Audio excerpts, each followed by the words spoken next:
Tony, Hello, Maureen. lovely, lovely to connect with you. We recently connected at the market in Duncan, and it was like amazing. And I thought, Tony has to be on Science and the Mystical. There's no other better suited person for kind of crazy conversations. And we go back a long way with regards to both being instructors at the college and enjoying each other's conversations immensely, and realizing that you're my brother from another mother. Absolutely. Yeah, yeah. It Yeah. was clear from the start. We were trouble. Yeah. Good, the best of trouble.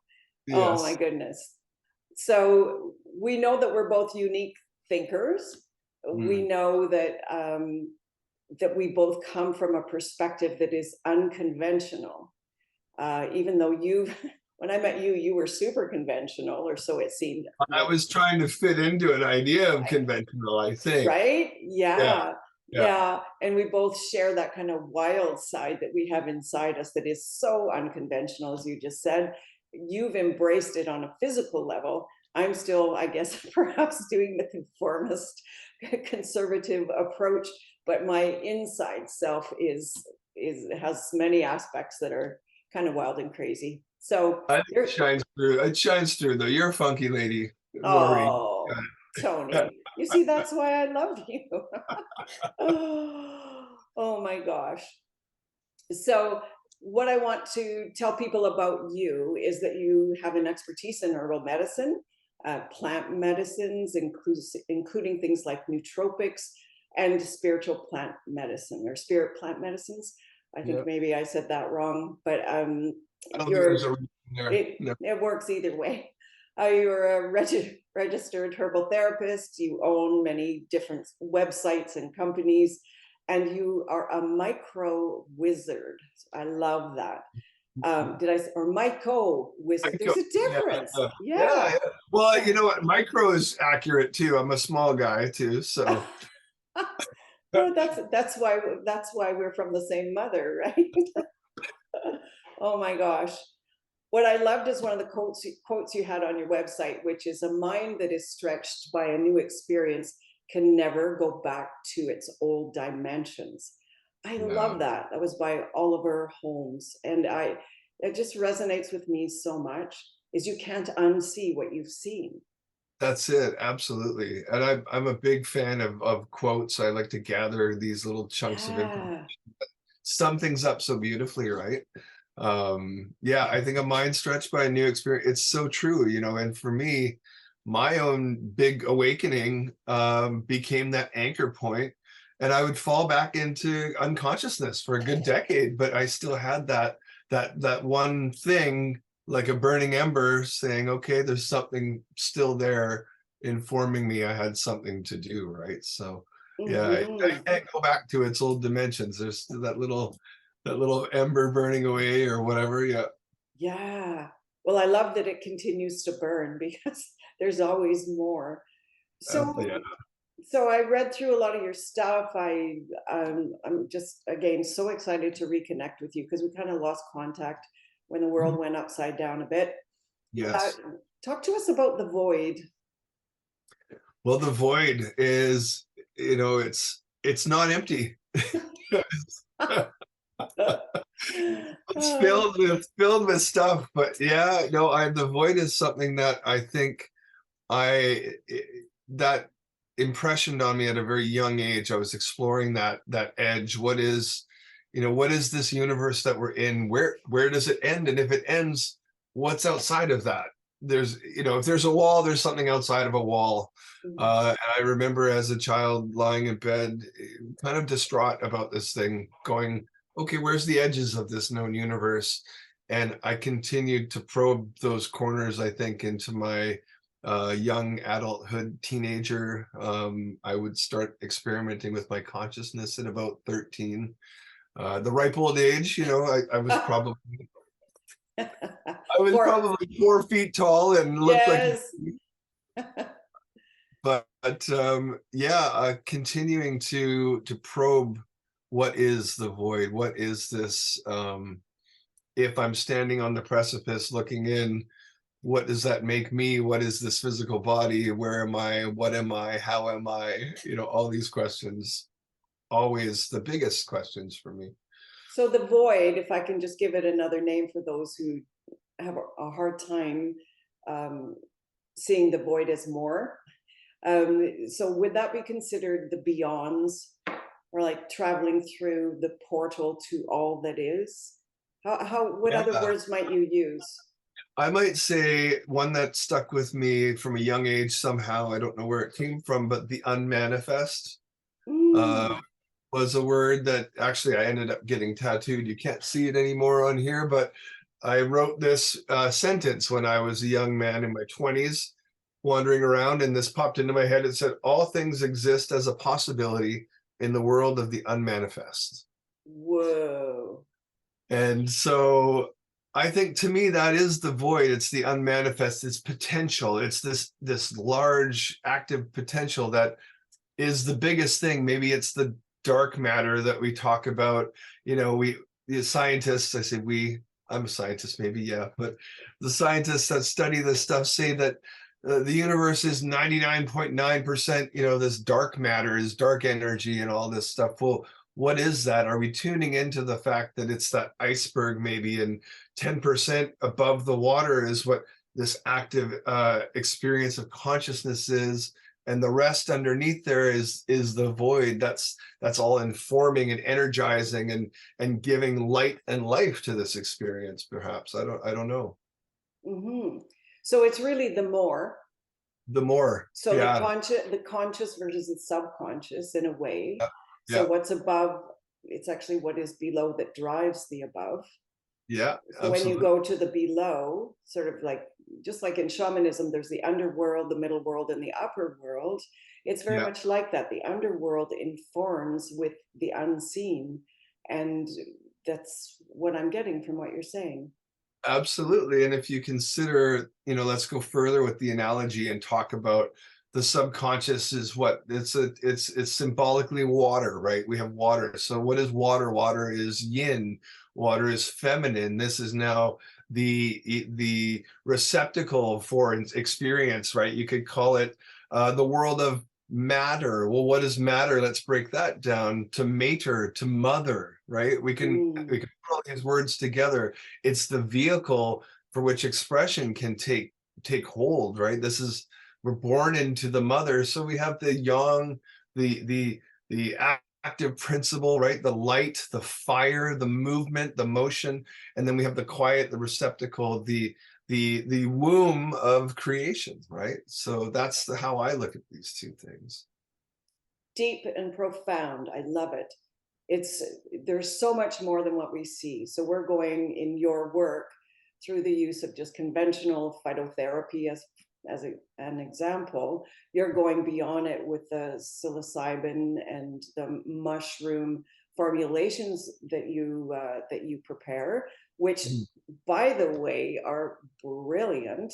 Oh, thank you. I'm so excited about it. I'm sometimes a big fat chicken in and around all of that, but Tony, you're going to lead me. You're going to guide me. We're going to choose some things because I feel very ready for it, but I need Cool. to, like many people, perhaps there's a fear, that like maybe I don't want to see what's on the other side. Absolutely. Or does that mean I have to leave a part of myself? So I'm getting ahead of myself here, but let's go back to your foundation and your basis is in phytotherapy, correct? Yeah, yeah. I started into herbal medicine. Actually, I had a former career as a classical animator. I worked in, What? yeah, I worked What in is that? that's somebody who trained on paper and pencil to do traditional animation the way it was done from the beginning. When I started my training, we were just in the process of phasing over to using computers Mhm. and drawing on tablets. But I had left animation. Animation was wearing me down. my whole life people said, oh, he's really good at drawing. So you learn over time. I guess that's what I'm gonna do. I should do something with this. Oh, he should do something with that. Of course.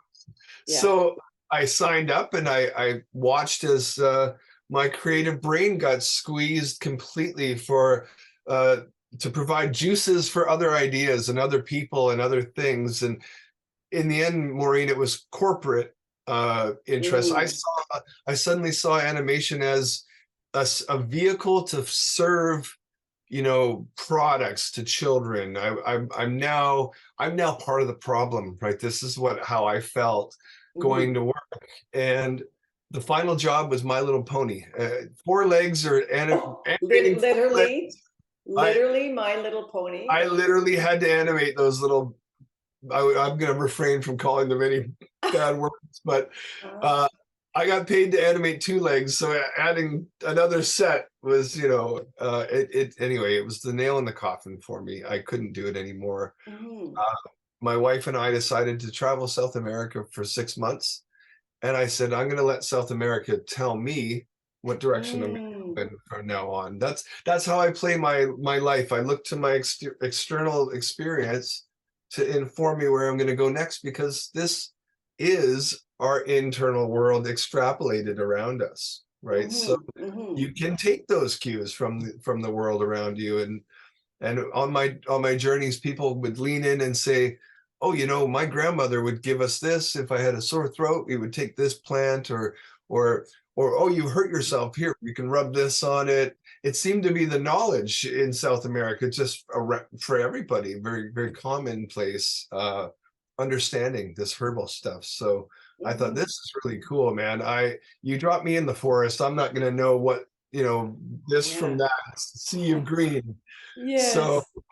I suddenly got interested. I thought, this is the stuff to know, right? This is where you can have impact not only on your own life but on other people's. So uh, I got back from South America within a few weeks of being home. My wife found this course on Vancouver Island at Pacific Rim College, and called the Community Herbalist Program. And lo and behold, I would just move straight over here right away and live in a furnished apartment for 6 months and do this course. And that, of course, was the little teaser, right? They give you the little bit of, here's a little bit of Mhm. herbal stuff. And then I thought, I'm just in now. I've got to Yeah. know it all.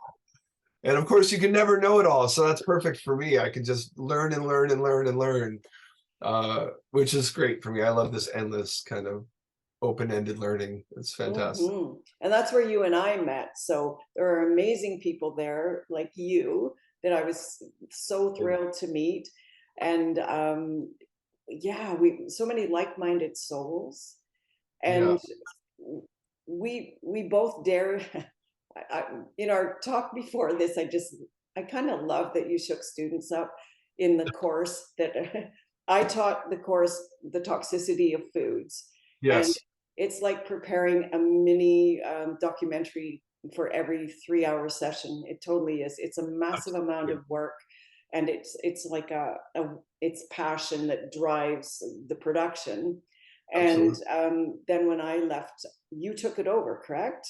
Yeah, yeah, yeah. That's Right. why we started meeting, actually. Yeah, Yeah, because I I, recommended you to do it because we think so much alike. that's it. But it's so true. It's like, do I mollycoddle these students with realities, or what do I do with this? So you get the people who are rattled by what is truth, and you get those who just kind of come along for the ride and they're neither here nor there, and then you Yeah, have those that are totally in with you. that's And it. so the reviews about how the course was would be accordingly. So you have to dare to say what is. So truth hurts is what I would sometimes say to them is, the truth hurts. This is not. And what I love are the number of students that still keep connected after, I stopped teaching that course and Yeah, being involved at the college. And I love it. They found their own truths, but they're going, that stuff you said, it's true. It's coming yeah. true. And the same for you, I'm sure. Are you still teaching that course? No, I gave it up a while back now. It was, like you said, it was a labor of love. It was a lot of fun for me because Yeah. I like digging into why is this like this, you know? My whole life I've spent actively looking around going, something is not adding up here. I need to figure it out. Hmm. Um, so I've done that in every aspect of my life, put it under a microscope. What is this?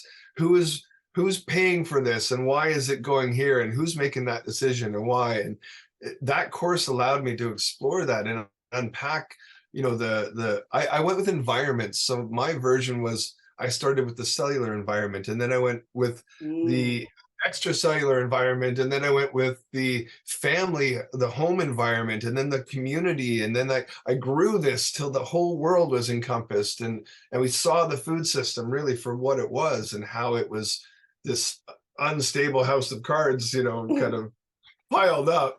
And yeah, you're absolutely right. I had some I the people that don't want to hear that kind of stuff, they really don't want to hear it.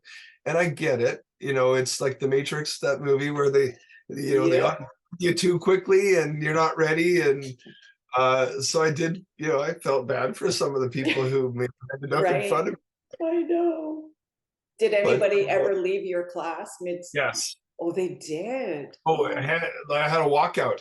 I had a full, uh, I yeah, yeah, ha- I was reported to the dean for having yeah, difficult information in the class. that's It's right. like See, it's like you're welcome. yeah. That's what you paid money for.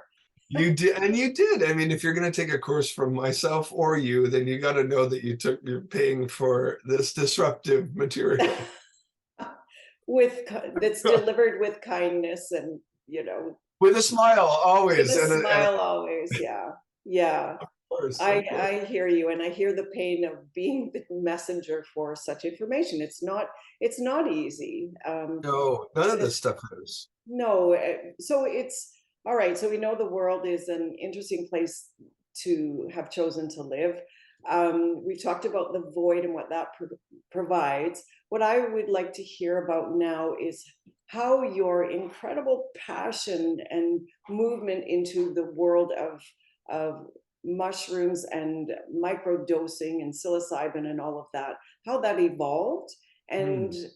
you're a great storyteller. Stories are the way. I love stories too, because they really work and they connect with people. So I'm going to just pass that over to you from there, and you can Sure. dive in.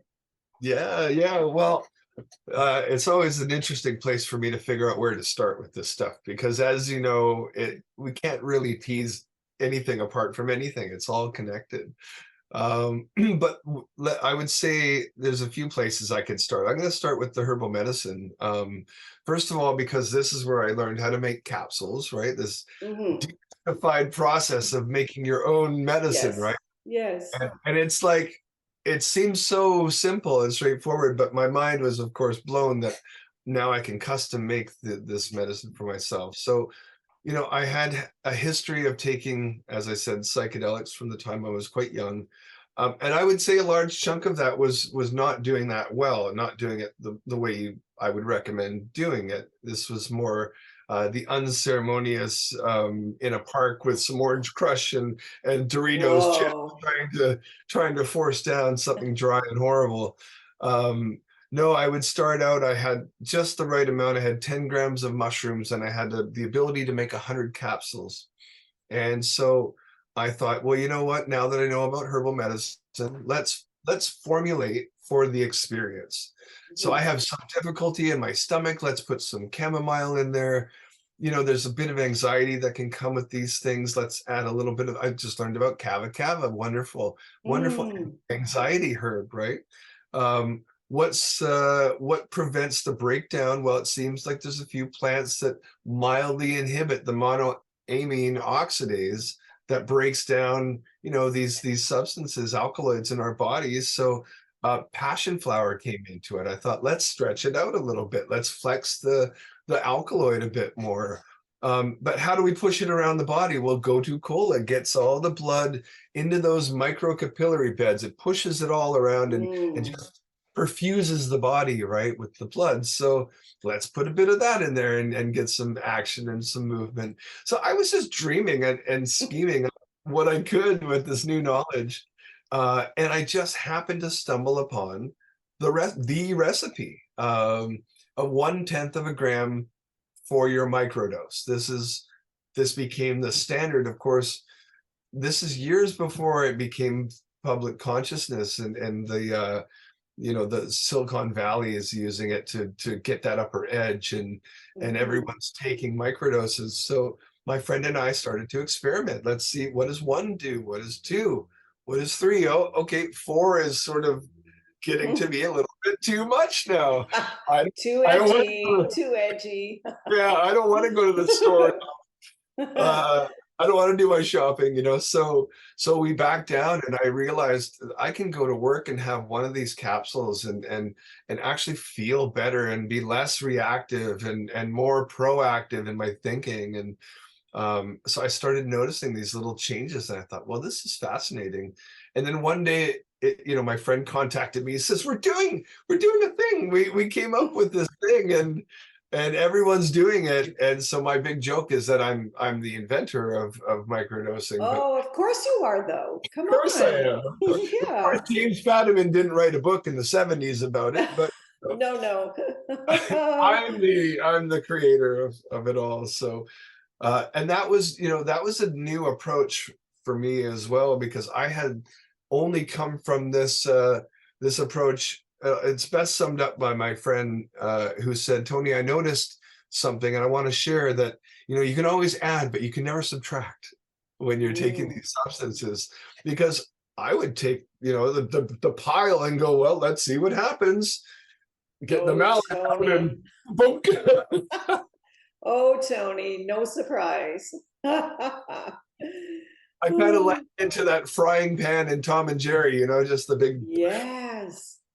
And so this would be the beginning of where I would start to be informed about a little bit of a different way to do things. And so my friend, good friend of mine from the mainland, came over on November 11th in 2011. This is all the events were lining up, right? Big 11-11-11 event.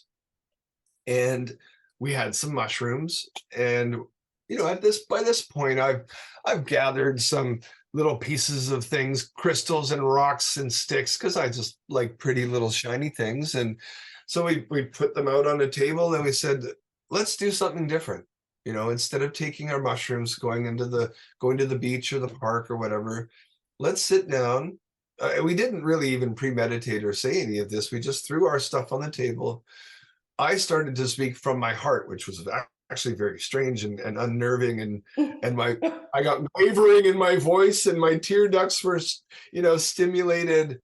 And here I am in front of my bestie, who I could spill the beans to, and now I'm speaking from my heart. So it became the first time I think I'd actually done this, and I said something to the effect of, may this event, this practice, what we're about to engage in, create some energy to make this world a better place, maybe inform me to be a better person.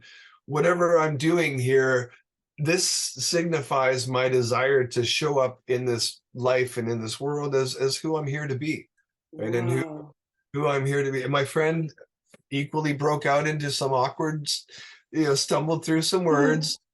I lit my Palo Santo, and I started waving it. I can remember going, I think I'm supposed to think something right now, right? I'm clearing the room. That's right, I'm clearing the room. This is all new, right? I'm just kind of inauthentic, stumbling through this thing. And what we were doing, unbeknownst to us, was we were starting something that would continue for a decade. And we would do a decade of actual, intended ritual together. And it would be that same weekend every year would just clear for us. Wow. My wife would suddenly have to go see her parents, and his wife would have to take the boy and go on a trip somewhere. And so we had this weekend, the universe just cleared the path and said, we need you to do this work. And what happened over time was we started to develop this thing. It just grew and we started to become old pros. Now I'm smudging with intention, and we're saying things that feel rather regal and scripted, but they're coming out naturally. And this would go on, like I said, for a decade. But at year 9, it changed. Everything changed. How? Year 9, well, I'll refrain from the story. Maybe we can get into it if you want. But the gist of it is this: after 9, something felt completed, and the two of us agreed. We felt this very strongly.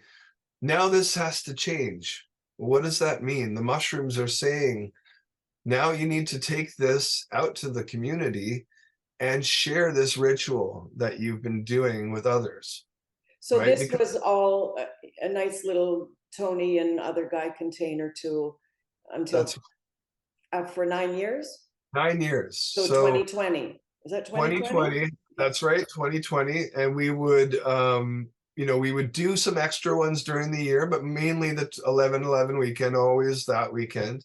And did you choose that intentionally? I just need to know. You know what, we did, but funny enough, it was when the 11s all started to show up in both of our lives, but we had no idea what that was. So that was just that curiosity. And we thought, well, let's just line it up with this curiosity, because why not, right? You might as Oh, why not? And I'm all about that, just tuning into these frequencies and dates and things and just going for it. I don't know what it's going to do, but let's go for it.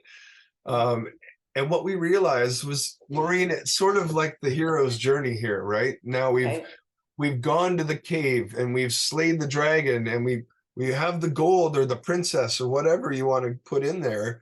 But what do you do when you do all that? Do you sit on that pile of gold? Do you just hang out with the princess in the cave? No, you take the gifts back to your community and you share that with them, right?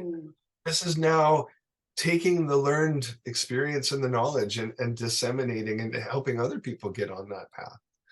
So funny enough, we decided that, Maureen, and I think it was about 2 days later, I got a phone call. Young man who had caught me speaking 4 years prior. And he ran up to me at the end of my talk and said, are you doing this work at all? Are you sharing this kind of stuff, doing the ceremonies and whatnot? I said, well, not at this time, but I'd imagine somewhere down the road, 3-4 years from now, I might be. And he called me to the day and said, I have a group of 9 men that would like to do. Oh, I just got goosies everywhere. Holy moly. And we did, and we went and we did this, and it was the most powerful thing I'd ever done. Facilitating for these men, it was just the most natural thing that I've ever been through. And at the end of the night, we looked at each other and thought, we've just done something that we're here to do. This is very important. This is very magical. And we were like a couple of undercover wizards, like nobody knew what we were doing. We were just helping these people. And the group, funny enough, they called themselves the Kings of Heart. And so we were the wizards and the kings having a night together. Oh my gosh. It's so fitting. It makes total sense. Do you continue to do that and provide that ceremony? Yeah, well, what we noticed after that first run was, boy, how impactful our words were leading into the thing. And so we regathered after it and we crafted our language a little more carefully. We really put a lot of thought into each word that we're going to lead in. Our ceremony is a long lead in. It's very, we're a couple hours getting to the point. And that's part of this thing, is slowing down all processes of the healing, from the time of the mental preparation to even breaking up the mushroom. We have them slowly break it into pieces and meditate into that bowl and thanks and gratitude and whatnot. And after that, like I said, we noticed it was so powerful that we honed it in even tighter, and we did it again for the group, and even more impactful, more powerful. So yeah, we've done that now a few times, and just seen. So our whole thing is death, and if you've probably heard this phrase, if you don't die before you die, then, or if you die before you die, then you won't die when you die. Have you heard this one? Yes, I have. I love this phrase. It's so good. It's so good. Say it again, Tony. If you die before you die, you won't die when you die. And Got it. and what we did with that is we took that and we said, this is our ritual. We're not love and light people. We're death and destruction people. We're going to kill you off and bring you back into the new version of who you're here to be. And this is just the mythological trope that we see echo throughout the fables and stories, right? It's all there in the All fables and there. stories. That's I have right. a question, if I might. Absolutely. Why only men? Well, in fact, that wasn't really our plan. It was just that these men had actually formed a tight group and they'd been meeting on the regular every week, I think, for 2 years prior. So they I see. approached us. Yeah, no, we're absolutely open, and I do think it's best if we can have, you know, everyone present, because then we have the balance of the energies. And actually that brings me to, you know, another point very quickly. As I identified the need for a balance of these forces, and my friend Jolene, who's a wonderful naturopath living in Qualicum, I identified her as a not only someone I'd seen professionally, but a wonderful practitioner, amazing woman, powerful Mm. healer. And I said, I would like to invite you to join our our little group here and help to facilitate. And she said, I'll do that, but I need to go through this in a deep way myself. And so I sat for her, and she went very deep, Maureen, 7.5 grams in of some Oh. very serious, Oh, very serious mushrooms. yes. And she put out the intention to see heaven and hell, and she got to see both of those extensively. Wow. Yeah, and I think gained powerful gifts from that experience, and now is able to walk people through that idea now, right? So yeah, I have a curiosity, if I can bring it up at this time. I get a lot of people that are into ayahuasca mhm. and what is that? San Pedro? Is that another one? So ayahuasca, yeah, San Pedro is the cactus. Ayahuasca is the mixture of the root, bark, and the Psychotria viridis plant, Okay. Banisteriopsis capi And mix. of course, you know, and but those types of things versus the mushroom approach. And I'm not seeing them as, I mean, they're similar, but they're different. How are the mushrooms different from ayahuasca? Lots of people are very familiar with that. Yeah, yeah. And that's a very interesting question to unpack, because I have my own experience, of course, and then I have, Mhm. I can say the sort of anecdotal experience of the mass general public. What I would say, coming from my perspective, was early on, those two experiences were very different. Ayahuasca, it had a slow kind of entry point. There was the very physical embodiment of the purging and whatnot, especially with the higher doses. The revelatory aspect, very similar stretch of time, um, slightly different, I would say, in the presentation, or at least what I would receive under those substances. Um, let's see. I mean, they both operate, I think, in a symbolic language. Yes. And what I mean by that is, like, we ask for our intentions, we might get a series of different things to unpack and decode.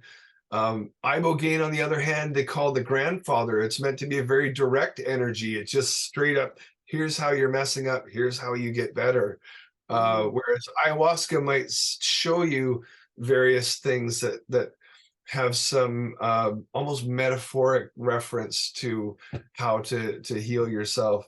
Um, for me, what eventually happened from using all these things over and over and over is the experience began converging and started to take on a similar flavor, so that I can almost take anything now and bring about a similar kind of thing. No way. I think that is, again, I think It's that's me brilliant.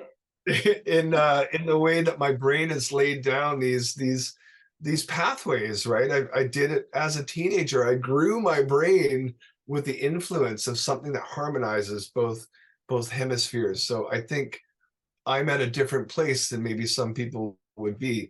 What I would say is similar about the two is duration for one. If we go high enough in the dosage with mushrooms, the physical purging can become a very a real thing too, just like the ayahuasca. I would say that the mushrooms tend to be a little more, they can be much more cosmic for me in ways, like of really kind of projecting my consciousness into different spaces and kind of bringing me a little bit more, a different type of information.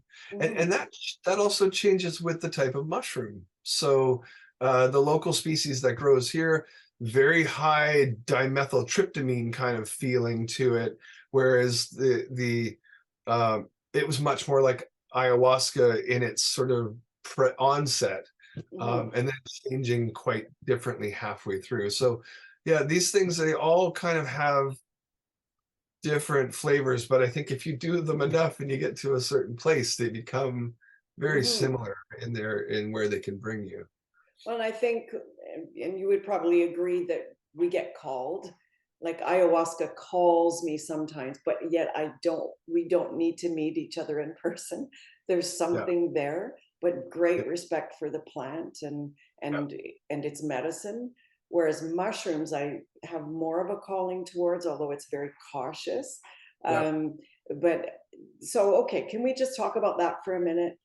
Yeah, I, yeah. I was just going to say just to add to that before you continue that yeah, I think the calling is it's not usual. We live in a very mushroom climate here in Pacific Northwest, right? Very Truly. damp, very dank and whatnot. We're not jungle people. And I can tell you, I went to the jungle and I drank every 2 days for a month, ayahuasca. That experience was very difficult for me. It was very intangible. I wasn't able to grab much or use much from that.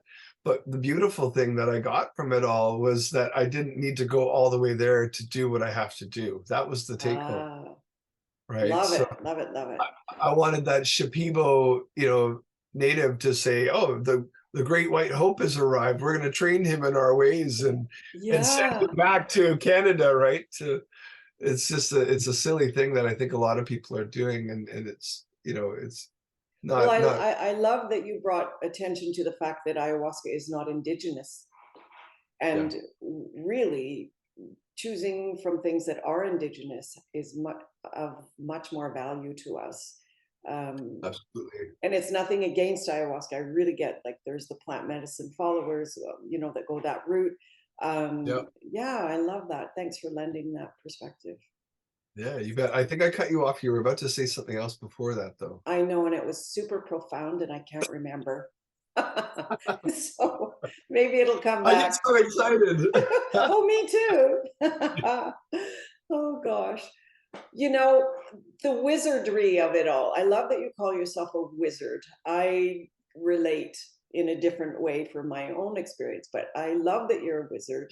Yeah, I think that's what we've found in common, maybe never using the word, but I have such an appreciation for transforming and transmuting.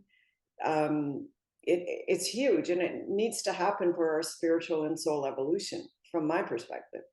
absolutely. Yeah, Yes. you know, I think it was 2019. I did a journal every morning. This is the first time I committed and I really went for it.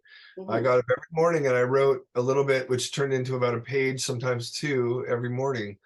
And I called it my prognostication book. I would write how I wanted things to be, Of right? course, you called it a prognostication book. And I would sometimes write my day and I would write how my day was going, and I would say, well, today went wonderfully and I'm glad I went through the whole thing with zero anxiety and I felt this and that and whatever. I thought, let's dream big if we're going to do this, right? Yeah. And one day I started writing these things, and out of just pure fun for myself, and I said, I am a wizard. I said, I've arrived at the end of time and I'm here to inject my my bit of information into the final thing to move it all towards a better outcome in the end and whatever. And I did this every day. I just wrote that I was this wizard, this time Yeah. traveling wizard that had arrived for a purpose and I had something to do. Well, no sooner did I finish that practice that in my reality, people started to reflect this back to me. I never told anyone that Whoa. word, but someone would walk by and they'd say, well, you ask that guy, he's a wizard. Oh, I love it. You were I'm not even kidding you. informing consciousness. I love it. So consciousness just came about and started going, well, you are the thing that you say that you are, which is Hmm. what is actually true about all of this, is that Hmm. we're pigeonholed into an idea of who we're here to be. Nothing, I figured it out. I thought nothing's telling me that I can't be a wizard. So Yeah. I'm gonna be a wizard and get, you know what? That's what I am, and that's what I do because I get to help people with plant medicines and navigating their spirit and calling in different forces using rhetoric to place an idea into someone's mind so that they can understand it. That's all magic, right? So that's what I do, and that's what you do. So we're magicians, essentially. I We're, love it. I yeah, love it. And we make our own magic, we and do. how we perceive things either shuts a door or opens a door. I think Yeah, consciously in this time and space, it's go big or go home. That's how yep, I feel. me too. So the invitation is where I play cautiously. The invitation is to really embrace and be bold moving forward, which is little old me goes, oh, but I need a teacher. And of Yeah, course I pick you because I adore you and I love what you're up to, and we do have a lot of fun. So I would have confidence in the history as well as the connectedness. So there's trust, and yeah, that's how you find your medicine too, yeah, absolutely. right? So if you know someone who's gone to ayahuasca and they know the leaders of the plant medicine ceremonies, and so you start building confidence. And so whatever you choose, if you expand and evolve your soul self here in this in the void, as Yep, well as merging with social consciousness here 3D, you're already on purpose.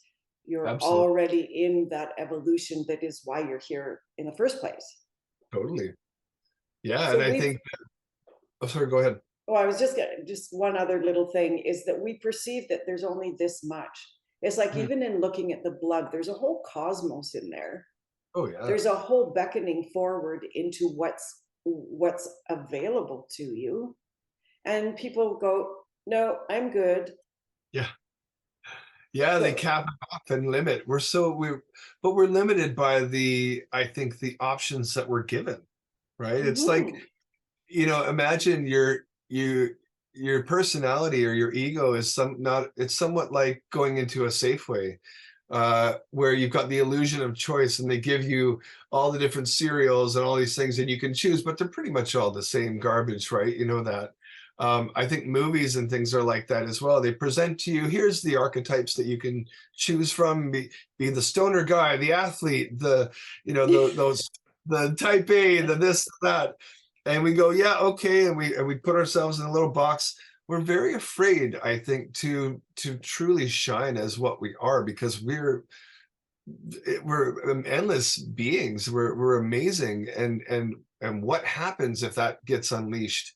I think I sense within myself that there's a fear of how awesome and powerful I actually am. Wasn't Uh, it Nelson Mandela who said that our greatest fear is this, our strength, or however he put it?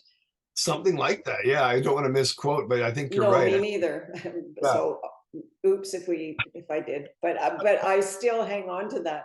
Is that we're yeah, afraid of our own power. uh-huh. We're afraid of what is more for us.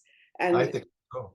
and in my own life, I've lately, again, so timely that we're connecting here, is I've been drawn to, I've had different readers and different things, because that's kind of my thing, and as well. But it's been reflected back that, we are here now to see the grandness of who we are, not Yeah. just as an earth being, but we are here as spirit beings too, with offerings, Yeah. moving forward, and we're here to accept the journey and Yeah. expand the journey so that we may be of service to all. That's And it. that's how I see it. And it's like, oh, cool, that's a really nice thing you just said to me.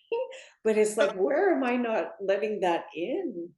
And I Yeah. think that's true. It's not just, oh, I'm great at all. It's we are all great. We are That's it. all here on purpose. We are all here to expand our consciousness. Yeah. Ego mind is only our agreement to being separate. Totally, absolutely, and it's so important for this experience. But Yeah. we've also been told, and I know that you know this one, but how many times we hear only human, right? And what does that category only human look like? Well, we're just one little thing. We're not connected to anything else. We're bumping into things that hurts, little old me, and nothing matters. And if you left this world, nobody would be the wiser. But that's absolutely the opposite of the truth, right? Mhm. Uh, I tell people that if this universe didn't have you, it would be an entirely different universe. The whole thing would change just with the void of you. Uh, Mhm. it shows you that you're an integral part. This idea of the ocean in a drop. I love that one. You're not a drop Yes. in the ocean. Yeah. I tell people I give people the holographic. My example is holograms. Have you heard this one? You get the holographic paper, uh, and in order to record the images, mirrors and lasers and whatnot. But Mhm. essentially, what happens on that paper is a diffusion pattern. You get this randomness, right? If Mhm. you shine a laser through it, you get that whole image.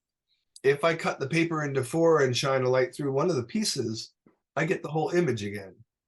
If I cut that again into another small piece of paper, I get the image yet again. So that just tells you that all the information of every little piece of that image is recorded on every little piece of the paper. So if I change one dot of that paper, it changes the entire image, So, right? So Tony, this is the whole fractal principle. And that's it. it's the same as in my blood, working with live blood, is that it's one drop that represents the whole.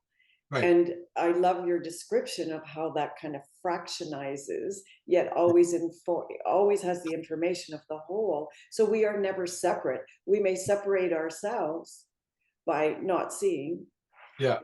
but it's always in whole form. It's always there. And if you change, this is how I figured out that one little person, me, can change everything. And I mean everything Wow, that's big. just by changing me, right? Yes. And that's what the mushrooms informed me in number, no, I think it was number 9. I got this profound thing that said, what you see in the world around you, how it's changing and people are evolving and this is happening, it's because of you. And it wasn't in that egoic way of like, you're the biggest, most important person.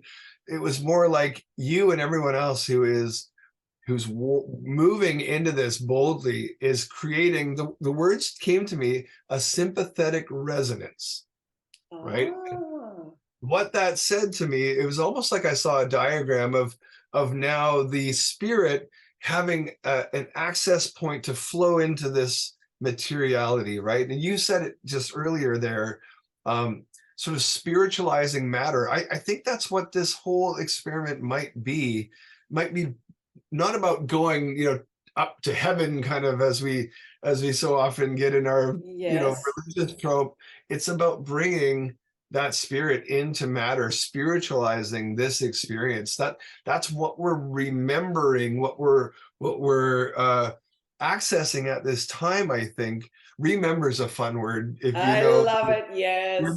like the Osiris story and Yes. not bringing back, because we are all the members of this one thing. And I think that's what we're remembering now, is that that's just simply it. We're in the game of consciousness, and we've hid ourselves so wonderfully uh, that we've got lost maybe, and we're just kind of climbing back to that realization. And which is so exciting. It's like even the heaven and earth thing is actually creating tremendous separation Yeah, and 100%. and creates kind of, I call it like a coffin of suffering in the meantime in 3D, when it's Right. like, boop, just right up here is 4D. Don't hang out there. Let's go, let's go, let's go. So That's I it. call that the beyond the beyonds. That's what we're here to do. I As we like get to higher and higher platforms, we dissipate the density, in which Yeah. case we can merge with here and now.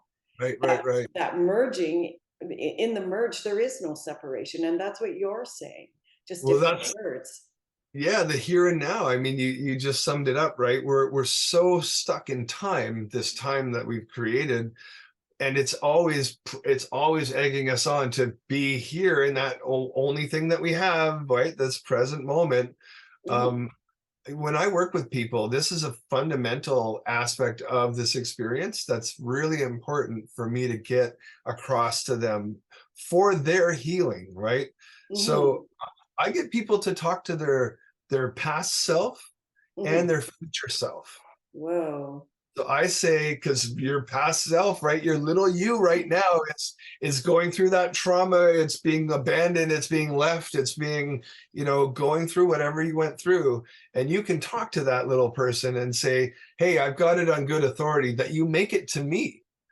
And I'm doing Mhm. pretty good. I'm figuring it out. And then I talk to the old wise me, the old sage that is, I can just see him now. He's got branches in his hair. He's got so much of it. I saw Uh, him too. and I say, wise old me, how do I get to you? Show me, lead me to the wise old version that you have become. Because there's two things that happen there. One, I do believe we're accessing those time signatures that are Yes. happening in this now moment, right? But we're also solidifying, if our brain, our minds rather, believe we own something already, that's the core of how we manifest, right? it's Mhm. it's, it's about, oh, I already have that thing. That's the energy we need to, so that's gratitude, right? Well, That's how we do. that's also the quantum perspective, correct? It's not linear. That's not yeah, exactly. That's what you're owning. It just, you're drawing it toward yourself. I've figured it out, I think. I mean, I haven't done it entirely, but we can actually invite these things to come to us. That energy of chasing, what does that do for us? I mean, you probably looked for a partner before. What happens when we're actively trying to find that special someone, right? We don't find. Right? Oh, yeah, that's a whole other topic. I think we have a billion-dollar industry if we can talk about that one day. Well, Oh my let's write a gosh. book. Let's write a book. I'm in. Let's do it. So what you're talking about is like staying at home and inviting everything forward. It's kind of like online shopping. Yeah. I invite that random thing from Amazon to arrive in 2 days. Yeah. Oh, Yes. just wait. There's a knock at the door. Wow. Manifestation. There It's you amazing. Oh go. my gosh. Oh, Tony, you are, wow, such a breath of fresh air. I love what you're up to. Fun. It's fun chatting with you, Maureen. I love catching up. Oh, it's great. I just love it. I'm just going to kind of segue because I see the time is like galloping away. Okay. I really hope we can do another one of these if you would be into it. Absolutely. We could talk for hours and Oh hours. yeah. We could. We We could. could, we could. On your website, you talk about nootropics. Can you kind of disseminate that for us? Yeah, yeah, for sure. So when I came up with, so the company that I formed with a couple other people at 2019 with the microdoses, what the idea was, I took that original formula, that I did Hmm. for the anxiety in the Yeah. stomach and whatnot, and they said, well, can you come up with a few more? And I said, of course I can. That's what my brain loves to Yeah, do. yeah, yeah.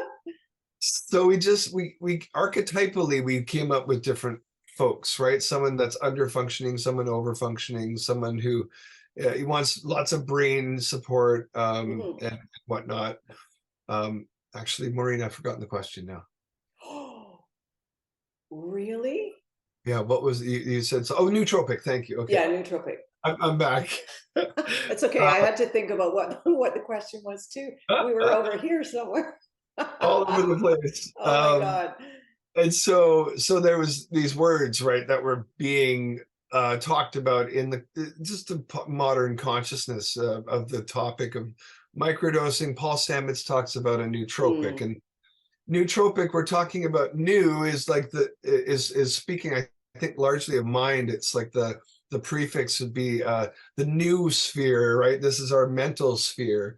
So a nootropic, that's tonifying, or whatever, that region of experience, I guess. Like, so a mhm, bit intangible, but you could bring it into the material world, like maybe saying supporting nervous system, brain health, brain tissue, bringing blood and oxygen, and maybe clearing away debris that's built up there. These are all mhm, things that can help facilitate brain operation, right? A more mhm, optimal brain function.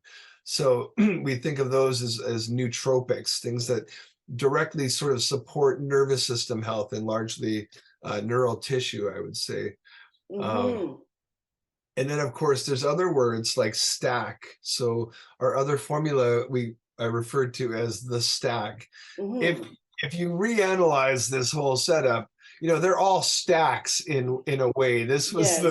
Uh, this was the terminology Paul Stamets used for putting niacin and lion's mane and psilocybin all together. This Mhm. is his stack, and you'll hear that terminology with the weightlifting crowd Yep, too. Like, they'll say, totally. I stacked this with that and whatnot.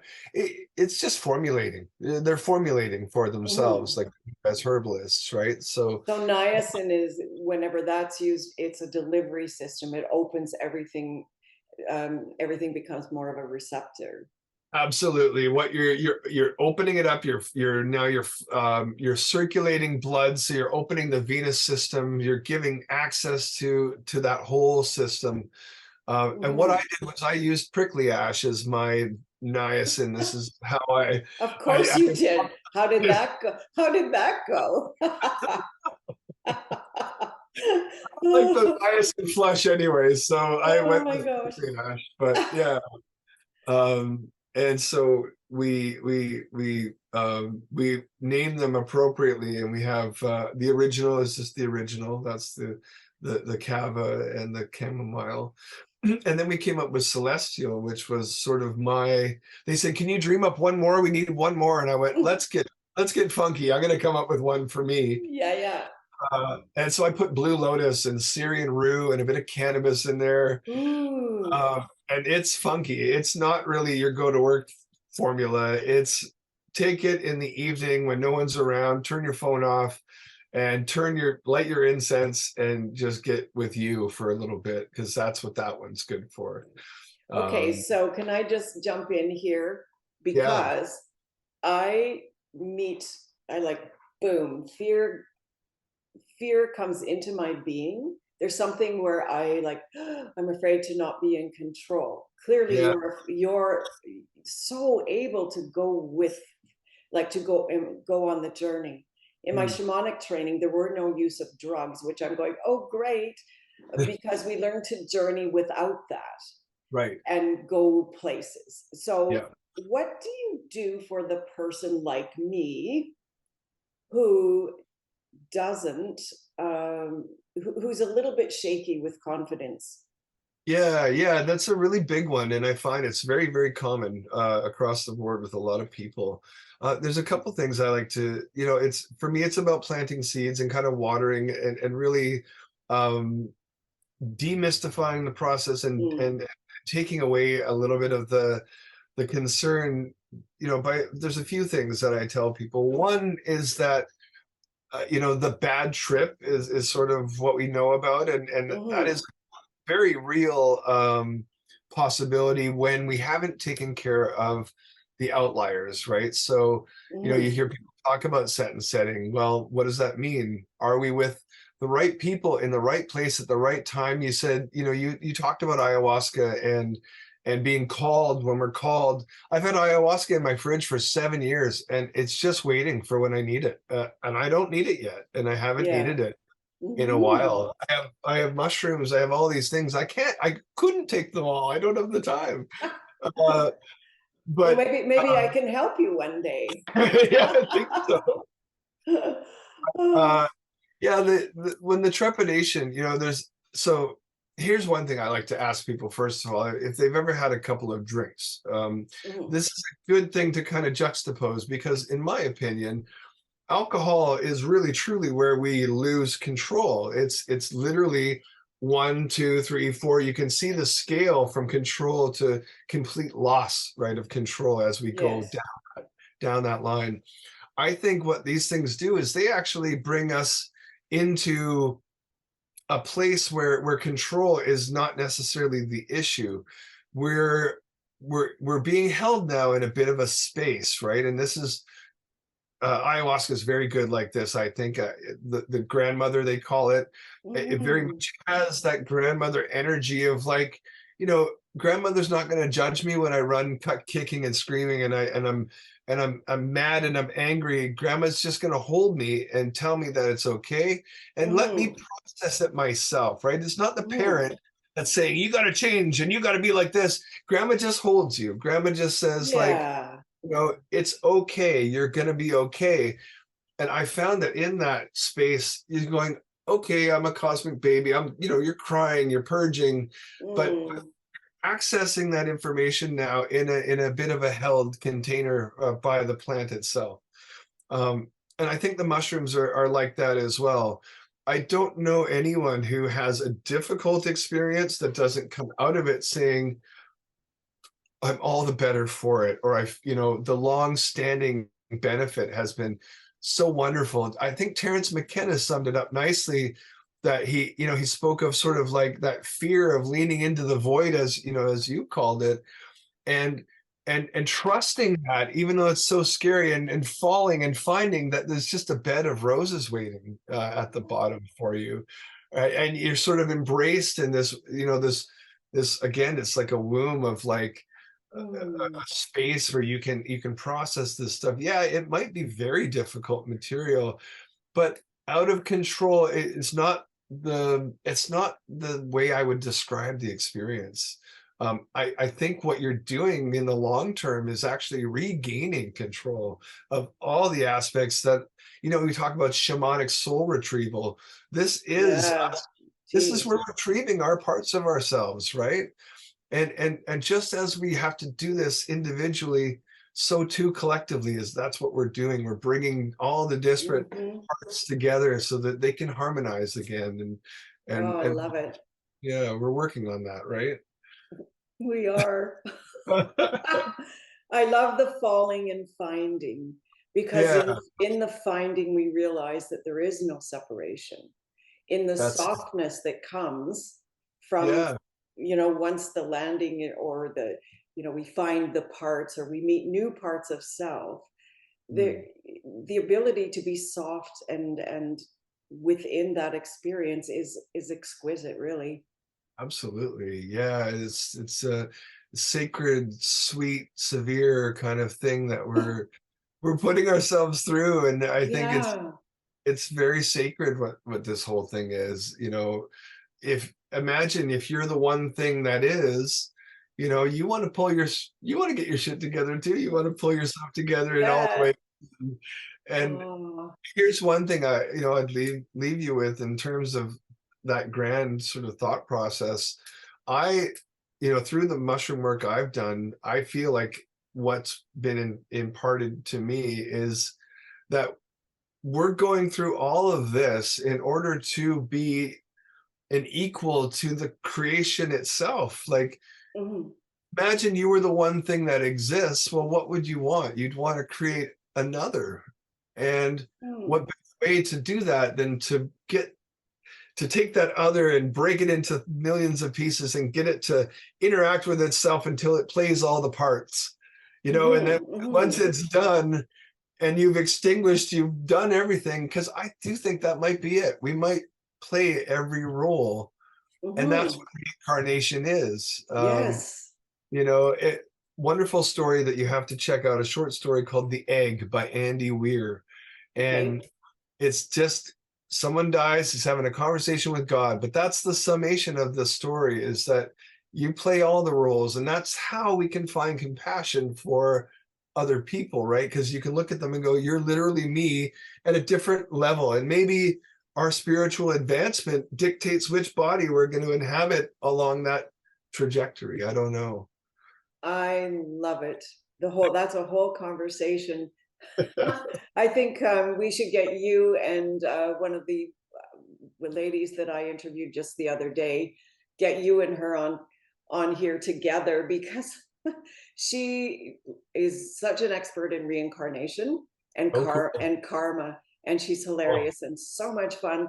Yeah, there's an idea for a podcast coming up. I think that would oh, be amazing. I'm Tony, we could do this for hours and hours and hours. I invite anybody who's listening to seek out Tony. We'll give all the ways of contacting you in the little details provided below the podcast. thank And honestly, I'd like to get trippy with you. you. Well, let's do it. Let's absolutely do it. I'm super game. Okay, well, I'm super game too. I feel I'm more game than I was an hour ago, let's say. But Uh, I resonated with it more than the ayahuasca, even though I have deep respect for that as well, and for those that follow that journey. So um I I was, think all paths lead to, you know, yes, right? you. Yeah, exactly. It's like a religion of sorts, they all end up the same. They're just different versions of the story. Totally. So, Tony, I adore you. I Well, love what you're up to. Um, you're simply amazing. The wizard in you is like just amazing, and you really you walk your talk. Deepest respect well, and thanks, Maury. deepest gratitude for spending this time and sharing what is available to everyone. Well, thank you so much, Maureen. The feeling is absolutely mirrored back to you. I highly value you as a friend, and I looked forward to our meeting so much, and to do this again online is really fun. It's been wonderful. Oh, Uh, I love it. Anytime you want to do it again, I'm in. Yeah. Well, I'm already checking my mental calendar about when we can do this again, and we will talk. Thank you, everybody, for listening, and Yeah. just stand by. Thanks so much.